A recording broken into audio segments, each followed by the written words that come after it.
नमस्कार, हरियाणा पोस्ट में आप सभी दर्शकों का स्वागत है। मैं हूं आपके साथ श्रेया शर्मा। बात करेंगे हरियाणा की तमाम बड़ी खबरों की। हिमाचल प्रदेश से लेकर पंजाब हरियाणा के बीच जल का प्रकोप देखने को मिला। इंसान बेबस हो गया, सरकारें परेशान हो गई। लेकिन मुसीबत की इस कुदरती आपदा में हरियाणा सरकार ने हर संभव प्रयास करते हुए प्रदेश की स्थिति को जिस तरीके से संभालने की कवायद की है वो काबिले तारीफ है। तबाही के मंजर से आम जनता के लिए शुरू हुई हरियाणा सरकार की कवायद को दर्शाती हमारी ये रिपोर्ट देखिए। मानसून ने मचाया कहर, गांव गांव शहर शहर, हरियाणा में भी पानी की मार। कई गांवों में मचा हाहाकार, डूब गए खेत खलिहान। पानी का रौद्र रूप देख हर कोई हैरान। त्राहिमाम करते लोगों ने सरकार से लगाई गुहार। मनोहर सरकार ने मदद पहुंचानी शुरू की, हर घर हर द्वार। मानसून ने दस्तक देते हुए जब बरसना शुरू किया तो लोग राहत महसूस कर रहे थे, लेकिन लगातार होती बरसात ने जल्द ही लोगों को एहसास करवा दिया कि राहत भरी ये बारिश आफत की बारिश साबित होने वाली है। और हुआ भी ऐसा ही। हिमाचल, पंजाब और हरियाणा में बारिश ने कहर मचाते हुए हर जगह जल थल सा मंजर कर दिया। पानी का रौद्र रूप धार चुकी धारा के सामने जो कुछ भी आता गया वह उसमें समाता गया, और आगे बढ़ता हुआ पानी अपने हर कदम के साथ पीछे तबाही के निशान छोड़ता चला गया। तबाही की तस्वीरें भी ऐसी जिसे देख लोगों का दिल दहलने लगा। हरियाणा भी इससे अछूता नहीं रहा। लगातार हुई बारिश और बांधों से छोड़े गए पानी के चलते यमुना नदी का जल स्तर इतना बढ़ा कि उसने बाढ़ की शक्ल धारण करते हुए प्रदेश के सैकड़ों गांवों को अपनी चपेट में ले लिया। मूसलाधार बारिश के चलते बने बाढ़ जैसे हालातों के चलते अंबाला, पंचकुला, यमुनानगर, कुरुक्षेत्र, कैथल और सीएम सिटी करनाल जैसे जिलों को प्रभावित करते हुए कोहराम सा मचाकर रख दिया। कहीं घरों को पानी निकल गया तो कहीं लोगों की जिंदगियां भी इसी रौद्र रूप पानी की भेंट चढ़ गईं। हरियाणा में बरसात ने प्रलय मचाने का काम किया। हरियाणा के मुख्यमंत्री मनोहर लाल ने बाढ़ग्रस्त इलाकों का एरियल सर्वे किया, जिससे उन्हें यह समझते देर न लगी कि पानी ने प्रदेश का काफी नुकसान कर दिया है और लोग मदद के लिए सरकार का मुंह ताक रहे हैं। हालातों को समझते हुए बिना देर किए मुख्यमंत्री की ओर से एक आपातकाल बैठक बुलवाई गई। हरियाणा सिविल सचिवालय में इमरजेंसी मीटिंग बुलाकर अधिकारियों के साथ चर्चा की गई। प्रदेश के अंदर बने हालातों पर मंथन और चिंतन करते हुए कई अहम फैसले हुए। मीटिंग में रेवेन्यू और डिजास्टर मैनेजमेंट, गृह विभाग, अर्बन लोकल बॉडी और ग्रामीण विकास मंत्रालय के अधिकारी शामिल रहे। मुख्यमंत्री मनोहर लाल ने अंबाला में भी अधिकारियों के साथ बैठक कर वहां के हालातों को लेकर भी चर्चा की और उसके लिए जरूरी दिशा निर्देश दिए। और साथ ही मुख्यमंत्री ने 5 जिलों को अलर्ट मोड पर रखने की बात कही, जिसमें जींद, फतेहाबाद, फरीदाबाद, पलवल और सिरसा जिला शामिल हैं। मुख्यमंत्री ने पत्रकारों को संबोधित करते हुए इस बात का हवाला दिया कि सामान्य वर्षा को लेकर जो इंतजाम और तैयारी सरकार की ओर से की जाती है वह इस बार भी की गई, लेकिन लगातार तेज होती बारिश ने सब कुछ खत्म करके रख दिया। जो वर्षा का प्रकोप बहुत अधिक मात्रा में हुआ, और वर्षा केवल यहाँ हरियाणा में ही नहीं बल्कि जो पास के प्रदेश हैं, चाहे हमें हिमाचल प्रदेश से जो वहाँ वर्षा हुई, बादल फटा, वो पानी बहाव उसका आया तो उसका नुकसान हुआ है। उत्तराखंड का भी जो पानी है वो भी यमुना के माध्यम से काफ़ी लेवल यमुना का ऊंचा हो गया था। पंजाब से भी चाहे वो भाखड़ा नरवाना का जो नहर है या फिर एसवाइएल उसके पानी का ओवरफ्लो है, तो ऐसे सब तरह के पानी की जो मार है वो हरियाणा के कुछ जिलों में पड़ी है। और सबसे ज़्यादा अगर उसका नुकसान होता दिख रहा है मुझे वो अम्बाला ज़िले में है। अम्बाला ज़िले में कई गांव तो बहुत ज़्यादा प्रभावित हुए हैं और संयोग से यहाँ नदियाँ नाले भी काफ़ी हैं। यहाँ मारकंडा का भी असर है, यहाँ टांगरी का भी असर है, यहाँ घग्गर का भी असर है और यहाँ एसवाइएल का असर भी है, यहाँ भाखड़ा और जो नरवाना नहर है उसका भी असर है। वैसे सबका असर होने के बाद पानी का ओवरफ्लो भी हुआ है। लगभग 40 गांव ऐसे हैं जहां पानी का प्रभाव ये गया है। कहीं 2 फुट होगा तो कहीं 8 फुट होगा। गांव अगर सबसे ज़्यादा प्रभावित हुए तो कुरुक्षेत्र जिले के हुए हैं।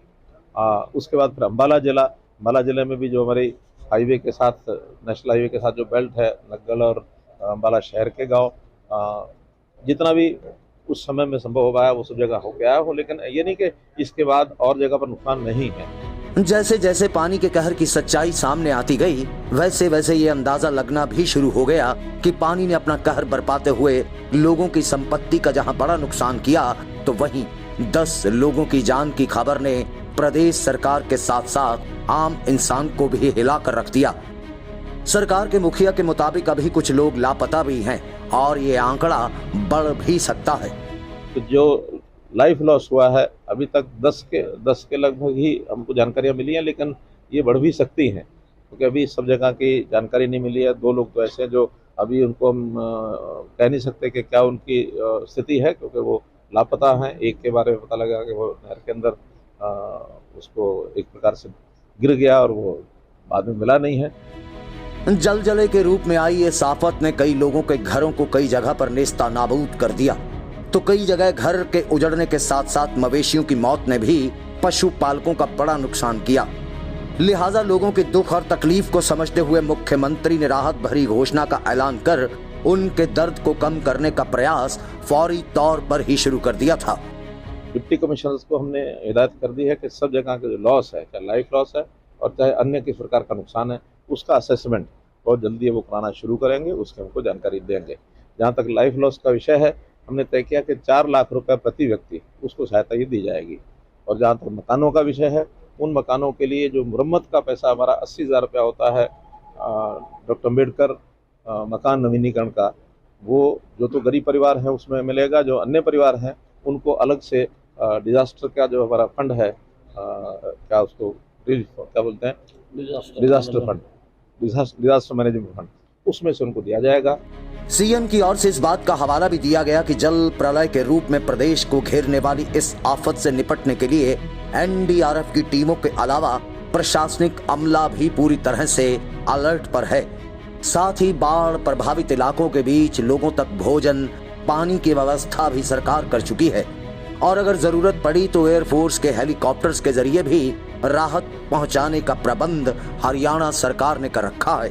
पानी बढ़ रहा है, जैसे 3 जिले का नरवाना क्षेत्र है, फतेहाबाद जिला है, सिरसा जिला है, या सोनीपत जिला है, फरीदाबाद पलवल जहाँ से यमुना नदी निकलेगी, तो ऐसे सब स्थानों पर हमारे एडमिनिस्ट्रेशन के लोग सब अलर्ट हैं और मुस्तैदी से काम कर रहे हैं। जहाँ हमको एनडीआरएफ की आवश्यकता पड़ी है तो एनडीआरएफ को हमने बुलाया है, जहाँ आर्मी को आवश्यकता पड़ी है आर्मी को भी हमने बुलाया है और राहत कार्य जितने भी ज़्यादा संभव हो सकते हैं वो सब हमने किए हैं। कहीं किसी प्रकार की कोई कमी नहीं आई है। वर्तमान व्यवस्था में भोजन के पैकेट सबको पहुँचाए जा रहे हैं, पानी की जहाँ आवश्यकता है वहाँ पानी के टैंकर पहुँचाए जा रहे हैं, पशुओं के लिए चारा जहाँ जहाँ जिले स्वयं अपना कर पाएंगे वो खरीद करके उन गाँव में चारा भेजेंगे। अगर अपने ज़िले में व्यवस्था नहीं होगी तो दूसरे जिलों से भी चारा खरीद करके यहाँ भेजा जाएगा ताकि पशुओं को भी समय पर चारा मिल सके। भोजन पैकेट पहुँचाने के लिए हमारे पास वैसे तो नाव पर्याप्त हैं, लेकिन जहाँ कुछ स्थानों पर नाव की जो कमी है वहाँ एयरफोर्स के हेलीकॉप्टर्स, इसका प्रबंध भी हमने किया है ताकि एयरफोर्स हेलीकॉप्टर के माध्यम से भी अगर भोजन पहुँचाने की आवश्यकता होगी तो वो सहायता भी आज से चालू हो जाएगी। मुख्यमंत्री ने साफ किया कि मानसून के मौसम को देखते हुए जिस तरह से ड्रेनों आदि की सफाई के साथ साथ दूसरे इंतजाम सरकार को करने होते हैं ताकि बारिश के मौसम में किसी तरह की दिक्कत न आए, उसमें सरकार ने कोई कोताही नहीं बरती। लेकिन कुदरती रूप में आई इस आफत को रोका भी नहीं जा सकता था क्योंकि हर तरफ पानी का ओवरफ्लो होने के चलते यह हालात बन गए। हमारी सारी तैयारी सामान्य वर्षा और सामान्य जो चीज़ होता है पूरी तैयारी थी। अकस्मात इतना पानी आएगा, ये कोई ड्रेनेज व्यवस्था का फेल्योर नहीं है, सब चीज़ें तो आखिर मिल गई। एक एरिया जब अब होके आया हूँ मैं, ये जनसुई और इसके आसपास का जो एरिया है वहाँ 3-3, 4-4 जो फ्लो हैं एक साथ मिल गए, ओवरफ्लो कर गए हैं। अब ओवरफ्लो किए हैं तो इसमें से कोई व्यवस्था खराब थी ऐसा नहीं, लेकिन पानी की मात्रा ही इतनी थी, वहाँ घग्गर का पानी भी ओवरफ्लो कर गया, वहाँ एसवाइल का पानी ओवरफ्लो कर गया, वहाँ नरवाना भाखड़ा का ओवरफ्लो कर गया। जब सब चीज़ों का पानी ओवरफ्लो होगा तो पानी तो नेचुरल फिर बहाव जिसको मिलेगा उधर ही जाएगा, वो रुक नहीं सकता है। तो एक प्रकार की नेचुरल कैलामिटी है, ये कोई किसी प्रकार का व्यवस्था का दोष है, समझ नहीं कह सकते। प्रदेश सरकार की नीयत और नीति को देखते हुए आपदा की इस घड़ी में केंद्र सरकार ने भी प्रदेश सरकार की तरफ मदद के हाथ बढ़ाते हुए उसे 216 करोड़ से ज्यादा की राहत राशि दी है, ताकि प्रदेश सरकार मुश्किल की इस घड़ी में जनता को हिफाजत और राहत दोनों प्रदान कर सके। दरअसल प्रदेश के बीच बने हालात पर चिंता व्यक्त करते हुए मुख्यमंत्री ने प्रदेश की स्थिति को प्रधानमंत्री संग अपनी मुलाकात के दौरान रखा था और प्रधानमंत्री ने भी उन्हें मदद दिए जाने का आश्वासन दिया था और उसी के तहत केंद्र की ओर से यह राशि जारी की गई। पानी चढ़ गया है, कुछ जगह को लोगों को इवैक्यूएट भी कराना पड़ा है। हरियाणा में भी बारिश अच्छी हुई है, लेकिन इसका हिमाचल में जो पानी ज़्यादा आया है जिसके कारण से हमारे यहाँ पानी का बहाव ज़्यादा हुआ, कुछ नुकसान भी हुआ है, तो वो भी जानकारी मोटे रूप से मैंने उनको दी है। फिर भी कोई इतना बड़ा कोई नुकसान का विषय हमारे हरियाणा नहीं है, हिमाचल तो काफ़ी हुआ।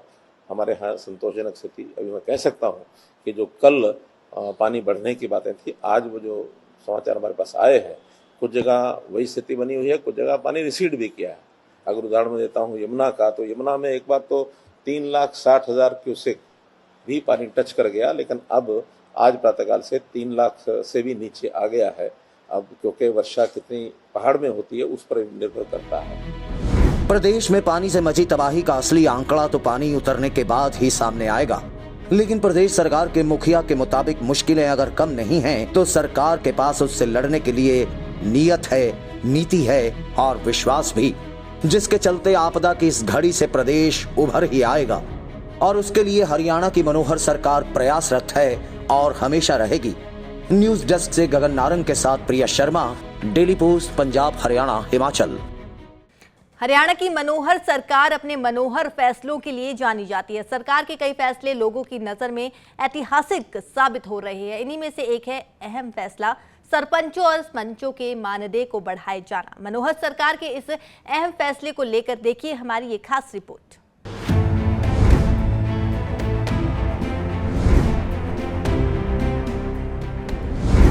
सरपंचों और पंचों के लिए मनोहर सरकार की मनोरम सौगात, सरपंचों का बढ़ाया मानदेय,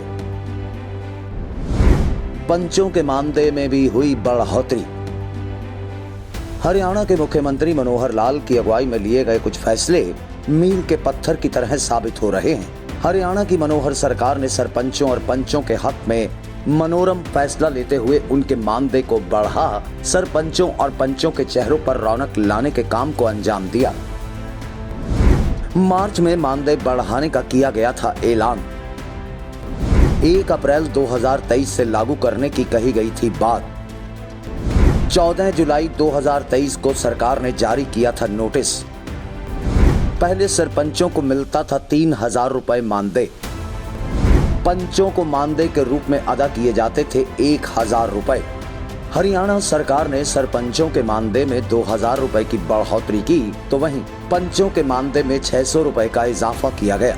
यानी सरपंचों को नए ऐलान के तहत मानदेय 3,000 से बढ़कर 5,000 कर दिया गया, तो दूसरी तरफ पंचों के मानदेय की राशि 1,000 रुपए से बढ़कर 1,600 रुपए हो गई। सरपंचों और पंचों के मानदेय में बढ़ोतरी के लिए सरकार ने हरियाणा पंचायती राज वित्त, बजट, लेखा परीक्षा कराधान तथा संकरम नियम 1995 में संशोधन किया। अब ये नियम हरियाणा पंचायती राज वित्त, बजट, लेखा परीक्षा कराधान तथा संकरम संशोधन नियम 2023 कहलाएंगे। मानदेय में बढ़ोतरी के ऐलान और उसे लागू करने को लेकर हरियाणा सरकार की तरफ से अधिसूचना जारी करने के बाद एक नोटिस भी जारी किया गया, जिसके तहत कहा गया कि अधिसूचना के गैजेट में प्रकाशन की 7 दिनों की अवधि के दौरान यानी 14 जुलाई 2023 तक कोई भी शख्स इसे लेकर अपने सुझाव या आपत्ति दर्ज करवा सकता है, क्योंकि मुख्यमंत्री हरियाणा की ओर से मानदेय बढ़ाए जाने का ऐलान 15 मार्च 2023 को किया गया था। सरपंचों और पंचों को यह मानदेय 1 अप्रैल 2023 से जोड़ कर दिया जाएगा, जिसका मतलब है कि हरियाणा सरकार सरपंचों और पंचों को यह मानदेय एरियर समेत अदा करेगी। हरियाणा में है कुल 6,226 ग्राम पंचायतें। जितनी ग्राम पंचायतें उतनी ही सरपंचों की गिनती भी। 62,400 पंच भी हैं इन पंचायतों में। इस फैसले से सरकार पर बढ़ेगा वित्तीय बोझ भी। हरियाणा सरकार के इस अहम फैसले का पूरा प्रारूप संबंधित विभाग के जरिए तैयार किया गया। सुझाव के साथ साथ आपत्तियों की औपचारिकताएं पूरी होने के बाद इसे 1 अप्रैल 2023 से लागू माना जाएगा। दरअसल सरपंच और पंचों को मानदेय दिए जाने की प्रक्रिया की शुरुआत भी भाजपा सरकार ने 2017 में की थी और उसके बाद अब सरकार ने 6 सालों के बाद सरपंचों और पंचों के मानदेय को बढ़ाने का फैसला किया और इसे 1 अप्रैल 2023 से लागू माना जाएगा, ये सरकार ने कहा। सरकार को अपने इस फैसले के तहत 61% ज्यादा पैसे का प्रावधान करना पड़ेगा। पहले सरपंचों और पंचों को दिए जाने वाले मानदेय पर 8.07 करोड़ रुपए जुटाने पड़ते थे और अब सरकार को अपने नए फैसले के तहत 13 करोड़ रुपए का प्रावधान करना होगा, यानी अतिरिक्त 4.96 करोड़ रुपए उसे जुटाने होंगे। आगे हरियाणा में लोकसभा और विधानसभा चुनाव भी होने हैं। चुनावों के दरमियान पंचायतों की भूमिका बेहद अहम होती है, लिहाजा सरकार ने अब सरपंचों और पंचों की सैलरी में इजाफा करते हुए एक तीर से 2 निशाने साधने का काम किया है, यानी सरकार भी खुश और सरपंच पंचों के भी पांव बारा। न्यूज डेस्क से गगन नारंग के साथ प्रिया शर्मा की report, daily post Punjab, Haryana, Himachal. तो वहीं नशे को लेकर हरियाणा सरकार की तरफ से लगातार कई अभियान चलाए जा रहे हैं, जिसके तहत हरियाणा पुलिस मुख्यमंत्री मनोहर लाल के दिशा निर्देशों के अनुसार नशा तस्करों पर कड़ी कार्रवाई करती हुई भी नजर आ रही है। हरियाणा पोस्ट के तहत नशे पर हुई कार्रवाई को लेकर देखिए हमारी एक खास रिपोर्ट। नहीं बख्शे जाएंगे नशा तस्कर, तस्करों की संपत्ति भी हो रही फ्रीज। 201 नशा तस्कर किए गए थे गिरफ्तार। हरियाणा पुलिस का ऑपरेशन ध्वस्त। नशा युवाओं की रगों में घुलता हुआ उनकी जिंदगी को तबाह करते हुए उनके भविष्य को अंधकारमय कर देता है। इस बात को जानते हुए भी नशा तस्कर अपनी करतूतों से बाज नहीं आते। नशे के सौदागरों पर नकेल कसने के लिए हरियाणा सरकार के मुख्यमंत्री मनोहर लाल के दिशा निर्देशों के अनुसार हरियाणा पुलिस की ओर से एक विशेष अभियान चलाया गया, जिसे नाम दिया गया ऑपरेशन ध्वस्त।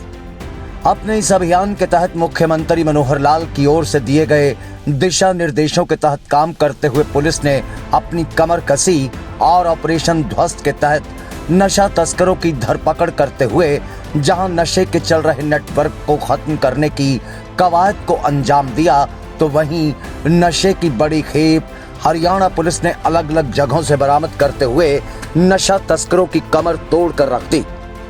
इंटरनेशनल ड्रग डे के मौके नशे की बड़ी खेप को हरियाणा के कई जिलों में नष्ट किया गया। फरीदाबाद पुलिस कमिश्नर के मुताबिक इंटरनेशनल ड्रग डे पर भारी मात्रा में नशीले पदार्थों को जसाना गांव स्थित भट्टी में डालकर डिस्पोज ऑफ कर दिया गया। जसाना में यहाँ पर जो है एनडीपीएस जैसे हम पकड़ते रहते हैं, माल हम एनडीपीएस का पकड़े हैं तो साथ में उसका डिस्पोजल और डिस्ट्रॉयल बहुत ज़रूरी है। उसके लिए कमिश्नर ऑफ पुलिस के अंदर एक कमेटी बनी हुई है, जिसमें डीसीपी हेडक्वार्टर श्री महेंद्र मीना और एसीपी हेडक्वार्टर श्री अमन यादव भी मेंबर हैं। तो वो कमेटी पूरा जितना भी एनडीपीएस हमने पकड़ा है अब तक जो हमारे मालखानों में जमा है उसका इंस्पेक्ट करके और उसका टाइमली डिस्पोजल एक बहुत ज़रूरी है। आज खास बात यह है कि मुख्यमंत्री और होम मिनिस्टर के आदेश पर पूरे हरियाणा में ये एक साथ जो है हर ज़िले में इसका डिस्पोजल आज ही के दिन किया जा रहा है। तो ऐसे करीब 84 मामले जो हमारे थे जो हमने डिस्पोज किए हैं आज, 84 एनडीपीएस के केसेस थे और करीब 210 किलो से ज़्यादा की प्रॉपर्टी आज हमने यहाँ पे डिस्ट्रॉय की है। तो पुलिस कमिश्नर के जरिए ये जानकारी भी दी गई कि एक साल के अंदर 84 एनडीपीएस के बड़े मामले दर्ज किए गए, जिसमें करीब 210 किलो के ड्रग को बरामद करते हुए वहां पर डिस्पोज ऑफ किया गया। फरीदाबाद पुलिस कमिश्नर के मुताबिक हरियाणा पुलिस एनडीपीएस को लेकर पूरी तरह सतर्क है और अब सिर्फ नशा बेचने वाले ही नहीं बल्कि जहां से वे नशा लेकर आते हैं और कौन कौन इसमें शामिल हैं, इन सभी पहलुओं को ध्यान में रखते हुए पुलिस ऑपरेशन ध्वस्त को अंजाम दे रही है। इतना ही नहीं, नशे के काले कारोबार से कमाई करते हुए तस्करों की ओर से बनाई गई प्रॉपर्टी को भी पुलिस जब्त करने का काम कर रही है। 300 से ऊपर केसेस हम एक साल में पकड़ते हैं ड्रग्स के, और अब हमने उनके सोर्स तक भी जाने का वो किया हुआ है, जिसमें जहाँ से आदमी कोई गांजा लेके आया या इंजेक्शन लेके आया तो उन सोर्स पे भी हम फर्स्ट लेवल सेकंड लेवल के सोर्स तक भी हम लोग जा रहे हैं और उनको पकड़ रहे हैं। इसके अलावा आजकल हम जो कर रहे हैं वो डिमोलिशन ऑफ प्रॉपर्टी है। अगर किसी ने अवैध कमाई कर रखी है एनडीपीएस से और उसने कहीं सरकारी ज़मीन पे कोई मकान बना रखे हैं, दुकान बना रखे हैं, ऐसे करके करीब 15 जो मेन एक्यूज थे फरीदाबाद के, उनका हमने पिछले कुछ समय में उनकी जितनी भी प्रॉपर्टी थी वो सारी डिमोलिश कराई है। और उसके अलावा जो पिट एनडीपीएस है, प्रिवेंटिव एनडीपीएस में अरेस्ट कर सकते हैं हम लोग, जो कुछ 2 या 2 से ज़्यादा केसेस में अगर लोग इन्वॉल्व रहते हैं एनडीपीएस के बारे में, तो उनकी प्रिवेंटिव डिटेंशन का भी इसमें प्रावधान है। उसके भी 16 केसेस जो है तैयार करके फरीदाबाद पुलिस ऊपर सरकार को भेज चुकी है, जिन पर जल्दी कार्रवाई अमल में लाई जाएगी। इसके अलावा जो इन्होंने प्रॉपर्टी कमा के और अपने नाम पे, अपने रिश्तेदारों के नाम पे खरीद रखी है स्मगलर्स ने, तो उनकी कमर तोड़ने के लिए भी उनकी प्रॉपर्टी को भी सीज और फ्रीज कराया गया। लगभग 6 जो एक्यूज हैं उनकी 3.5 करोड़ की प्रॉपर्टी सीज कराई जा चुकी है फरीदाबाद पुलिस ने, और ऐसे 8 और एक्यूज आइडेंटिफाई किए जा चुके हैं। 389 किलोग्राम गांजा किया गया बरामद। 534 किलोग्राम चूरा पोस्त पकड़ी गई। 7 किलो से ज्यादा अफीम हुई बरामद। प्रतिबंधित गोलियां और कैप्सूल भी हुए बरामद। मुख्यमंत्री हरियाणा मनोहर लाल की नजर में नशा वो जहर है जो हरियाणा की जवानी को बर्बाद कर रहा है, और इसी के मद्देनजर नशे को लेकर सरकार जीरो टॉलरेंस की नीति अपनाए हुए है, और मुख्यमंत्री मनोहर लाल के दिशा निर्देशों के तहत पुलिस अधिकारी इस पर मुस्तैदी से काम करते हुए नशे को जड़ से खत्म करने के लिए पूरी तरह से अपने आप को काम को समर्पित किए हुए हैं। इसी के चलते हरियाणा में हिसार रेंज के एडीजीपी ने जानकारी देते हुए बतलाया कि इंटरनेशनल नशा मुक्ति दिवस के मौके पर हिसार, जींद और सिरसा पुलिस की ओर से पकड़ी गई नशे की 18 क्विंटल खेप को न सिर्फ बरामद किया गया था, बल्कि एडीजीपी के अगुवाई में उसे भी भट्टी में डालकर नष्ट किया गया। इसके इरादे बहुत स्पष्ट है कि ये ऐसी समस्या है जिस पे हम हर फ्रंट पे लड़ाई लड़ रहे हैं। हम एनफोर्समेंट कर रहे हैं, हम नशा तस्करों को पकड़ रहे हैं, हम उनकी प्रॉपर्टी अटैच कर रहे हैं, हम उनकी जो इलीगल कब्जे वाली प्रॉपर्टीज है वो डिस्ट्रॉय भी कर रहे हैं, बुलडोज़र भी चला रहे हैं। ऑन द अदर हैंड हम डिमांड रिडक्शन पे भी काम कर रहे हैं, हम अवेयरनेस कैंपेन्स कर रहे हैं, यंगस्टर्स को प्रेरित कर रहे हैं कि वो नशा छोड़े, और जो लोग आगे आ रहे हैं नशा छोड़ने के लिए उनको चिन्हित करके हम उनको ट्रीटमेंट भी करा रहे हैं। नशे की खेप के साथ साथ नशे के सौदागरों को खत्म करने के लिए अपने ऑपरेशन ध्वस्त के तहत पुलिस गांव-गांव अपना संपर्क बनाते हुए लोगों को भी अपने अभियान में शामिल कर रही है, ताकि उसे नशे के सौदागरों की हर जानकारी हासिल हो सके, ताकि वह उन्हें आसानी से दबोच सके।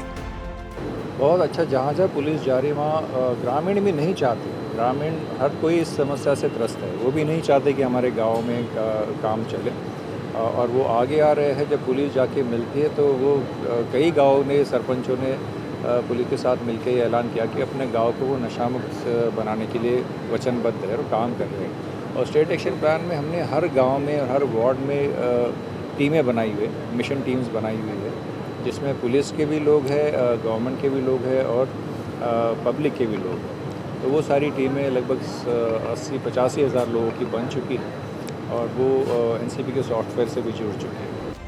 अपने ऑपरेशन ध्वस्त और धाकड़ को पूरी तरह से कामयाब करने के लिए स्कूलों में पढ़ने वाले और पढ़ाने वालों की भागीदारी को भी सुनिश्चित करने की कोशिश करते हुए पुलिस उनसे भी अपना एक रिश्ता कायम किए हुए है, ताकि नशे से बच्चों को कैसे दूर रहना है, और अगर कोई नशा करने के लिए प्रेरित करता है या बेचता है तो उसके बारे में कैसे जानकारी देनी है। इन सभी पहलुओं पर भी एडीजीपी हरियाणा पुलिस श्रीकांत जाधव ने रोशनी डाली।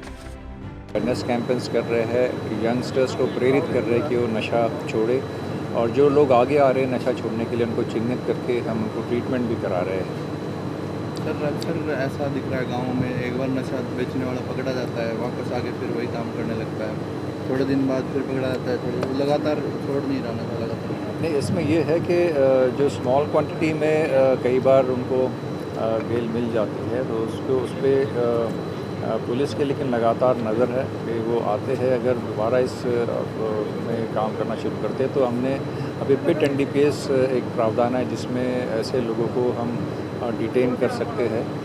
उसकी भी हमने सूची बना ली है पूरे रेंज में और हरियाणा में, कि ऐसे लोग जो लगातार कर रहे हैं या लगातार इस काम को सपोर्ट कर रहे हैं उनको पिट NDPS के प्रावधानों में हम डिटेन कर सकें, उसकी भी लिस्ट हमने बना ली है। सर एक अभियान भी चलाया गया था आपके धाकड़ करके। धाकड़ अभियान या स्टेट एक्शन प्लान पिछले साल जो लॉन्च किया गया था माननीय मुख्यमंत्री महोदय ने, उसका एक पार्ट था कि हम स्कूल कॉलेजेस के यूनिवर्सिटीज़ के जो यूथ है हमारा, उनके नज़दीक पहुँचे, उनको इन्वॉल्व करें, उनको बताएं कि नशा कितना ख़राब है और उनको नहीं बोलना सिखाए, जब ज़रूरत होती तब नहीं कैसे बोले। और टीचर्स को एजुकेट करने की बात थी कि वो कैसे आइडेंटिफाई करें कि हमारे जो स्टूडेंट्स उनमें से जो सडनली जिनका बिहेवियर पैटर्न चेंज हो रहा है या जो गैरहाजिर होने लग गए हैं, कैसे आइडेंटिफाई करें कि हमारे लड़के उस तरफ जा रहे हैं, उसकी सूचना वो कैसे नोडल ऑफिसर्स के ज़रिए स्टेट एक्शन प्लान के जो दफ्तर है नारकोटिक्स कंट्रोल ब्यूरो वहाँ तक पहुँचाए। तो धाकड़ की शुरुआत कई जगह हो भी चुकी है। धाकड़ टीम है जो 5 स्टूडेंट्स की बन चुकी है। उनको एजुकेट करने के लिए एक वीडियो फिल्म और वीडियो के ज़रिए उनको टीचर्स को एजुकेट करने का भी प्लान है, जो भी बन के तैयार है। नशा वो जहर है जिसकी लत लगने के चलते नौजवान अपने भविष्य पर ऐसा ग्रहण लगा लेते हैं जो उनके परिवारों को भी बेहद दुख और बदनामी देता है। लेकिन अब नशा तस्करों की पुंगी बजाने के लिए हरियाणा सरकार के मुखिया मनोहर लाल की अगुवाई में चले ऑपरेशन ध्वस्त और ऑपरेशन धाकड़ के तहत पुलिस नशा नेटवर्क के संग संग नशे के सौदागरों पर भी नकेल कसते हुए उन्हें सलाखों के पीछे भेजने का इंतजाम बाखूबी कर रही है, जो बेहद काबिले तारीफ है। डेस्क से गगन नारंग, डेली पोस्ट, पंजाब, हरियाणा, हिमाचल।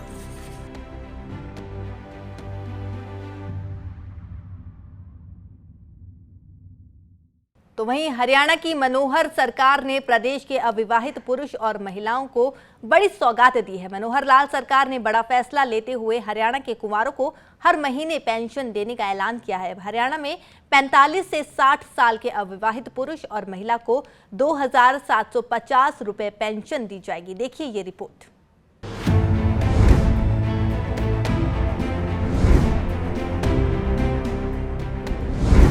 सरपंचों और पंचों के लिए मनोहर सरकार की मनोरम सौगात। सरपंचों का बढ़ाया मानदेय, पंचों के मानदेय में भी हुई बढ़ोतरी। हरियाणा के मुख्यमंत्री मनोहर लाल की अगुवाई में लिए गए कुछ फैसले मील के पत्थर की तरह साबित हो रहे हैं। हरियाणा की मनोहर सरकार ने सरपंचों और पंचों के हक में मनोरम फैसला लेते हुए उनके मानदेय को बढ़ा सरपंचों और पंचों के चेहरों पर रौनक लाने के काम को अंजाम दिया। मार्च में मानदेय बढ़ाने का किया गया था ऐलान। 1 अप्रैल 2023 से लागू करने की कही गई थी बात। 14 जुलाई 2023 को सरकार ने जारी किया था नोटिस। पहले सरपंचों को मिलता था 3,000 रुपए मानदेय, पंचों को मानदेय के रूप में अदा किए जाते थे 1,000 रुपए। हरियाणा सरकार ने सरपंचों के मानदेय में 2,000 रुपए की बढ़ोतरी की, तो वहीं पंचों के मानदेय में 600 रुपए का इजाफा किया गया। यानी सरपंचों को नए ऐलान के तहत मानदेय 3,000 से बढ़कर 5,000 कर दिया गया, तो दूसरी तरफ पंचों के मानदेय की राशि 1,000 रुपए से बढ़कर 1,600 रुपए हो गई। सरपंचों और पंचों के मानदेय में बढ़ोतरी के लिए सरकार ने हरियाणा पंचायती राज वित्त, बजट, लेखा परीक्षा कराधान तथा संकरम नियम 1995 में संशोधन किया। अब ये नियम हरियाणा पंचायती राज वित्त, बजट, लेखा परीक्षा कराधान तथा संकरम संशोधन नियम 2023 कहलाएंगे। मानदेय में बढ़ोतरी के ऐलान और उसे लागू करने को लेकर हरियाणा सरकार की तरफ से अधिसूचना जारी करने के बाद एक नोटिस भी जारी किया गया, जिसके तहत कहा गया कि अधिसूचना के गैजेट में प्रकाशन की 7 दिनों की अवधि के दौरान यानी 14 जुलाई 2023 तक कोई भी शख्स इसे लेकर अपने सुझाव या आपत्ति दर्ज करवा सकता है, क्योंकि मुख्यमंत्री हरियाणा की ओर से मानदेय बढ़ाए जाने का ऐलान 15 मार्च 2023 को किया गया था। सरपंचों और पंचों को यह मानदेय 1 अप्रैल 2023 से जोड़ कर दिया जाएगा, जिसका मतलब है कि हरियाणा सरकार सरपंचों और पंचों को यह मानदेय एरियर समेत अदा करेगी। हरियाणा में है कुल 6,226 ग्राम पंचायतें। जितनी ग्राम पंचायतें उतनी ही सरपंचों की गिनती भी। 62,400 पंच भी हैं इन पंचायतों में। इस फैसले से सरकार पर बढ़ेगा वित्तीय बोझ भी।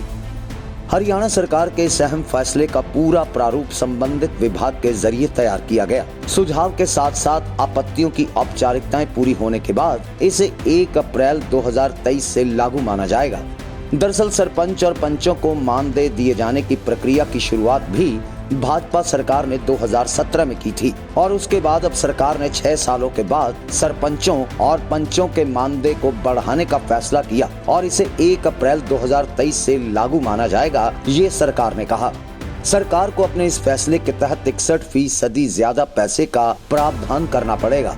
पहले सरपंचों और पंचों को दिए जाने वाले मानदेय पर 8.07 करोड़ रुपए जुटाने पड़ते थे और अब सरकार को अपने नए फैसले के तहत 13 करोड़ रुपए का प्रावधान करना होगा, यानी अतिरिक्त 4.96 करोड़ रुपए उसे जुटाने होंगे। आगे हरियाणा में लोकसभा और विधानसभा चुनाव भी होने हैं। चुनावों के दरमियान पंचायतों की भूमिका बेहद अहम होती है, लिहाजा सरकार ने अब सरपंचों और पंचों की सैलरी में इजाफा करते हुए एक तीर से 2 निशाने साधने का काम किया है, यानी सरकार भी खुश और सरपंच पंचों के भी पांव बारा। न्यूज डेस्क से गगन नारंग के साथ प्रिया शर्मा की report, daily post Punjab, Haryana, Himachal. तो वहीं साल 2023 हरियाणा के लिए खास बन गया है। G20 की मेजबानी से हरियाणा गौरवान्वित हुआ है। हरियाणा के सीएम मनोहर लाल ने गुरुग्राम में प्रदर्शनी का अवलोकन किया। सीएम मनोहर लाल ने कहा कि बेहद खुशी का पल है कि हमें G20 शिखर सम्मेलनों की मेजबानी करने का मौका मिला है। देखिए हमारी एक खास रिपोर्ट।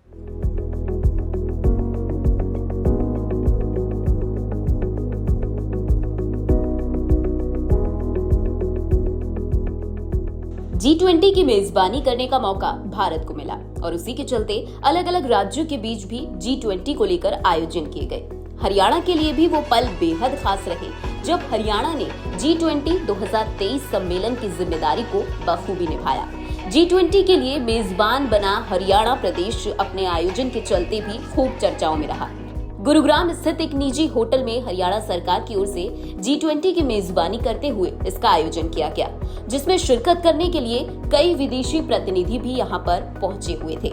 इस मौके पर हरियाणा के मुख्यमंत्री मनोहर लाल ने G20 सम्मेलन का अवलोकन किया और यहां विदेशी मेहमानों से मुलाकात के अलावा यहां लगाए गए स्टॉल्स पर पहुंचकर मुख्यमंत्री ने हर जानकारी हासिल की। सम्मेलन में पहुंचने पर भारत सरकार के गृह मंत्रालय में विशेष सचिव शिवगामी सुंदरी नंदा ने मुख्यमंत्री मनोहर लाल का स्वागत बड़ी ही गर्मजोशी के साथ किया। 2 दिवसीय सम्मेलन के दौरान मुख्यमंत्री मनोहर लाल ने अपने संबोधन के जरिए प्रदेश की नीतियों से वहां मौजूद लोगों को वाकिफ करवाया। हरियाणा सरकार की ओर से यहां पर आयोजित की गई सांस्कृतिक संध्या के तहत हरियाणा के लोक गायक और लोक नृत्य की झलक भी खूब देखने को मिली।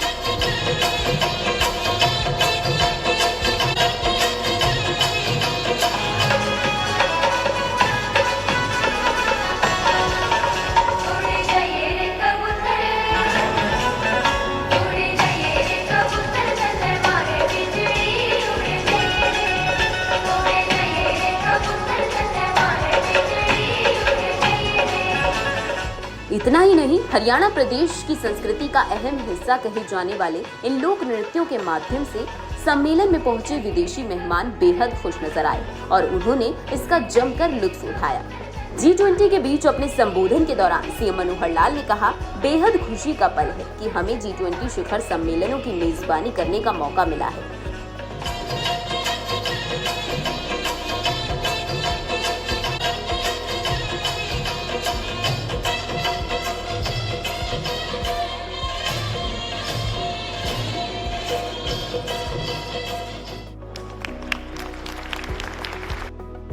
उनके मुताबिक प्रधानमंत्री नरेंद्र मोदी के नेतृत्व में भारत आज G20 की अध्यक्षता कर रहा है और हरियाणा में G20 शिखर सम्मेलन की मेजबानी करने का जो अवसर राज्य सरकार को मिला है, उस दायित्व को हरियाणा सरकार ने बाखूबी निभाया। तो फिलहाल हरियाणा पोस्ट में इतना ही। खबरों के लिए देखते रहे डेली पोस्ट, पंजाब, हरियाणा, हिमाचल।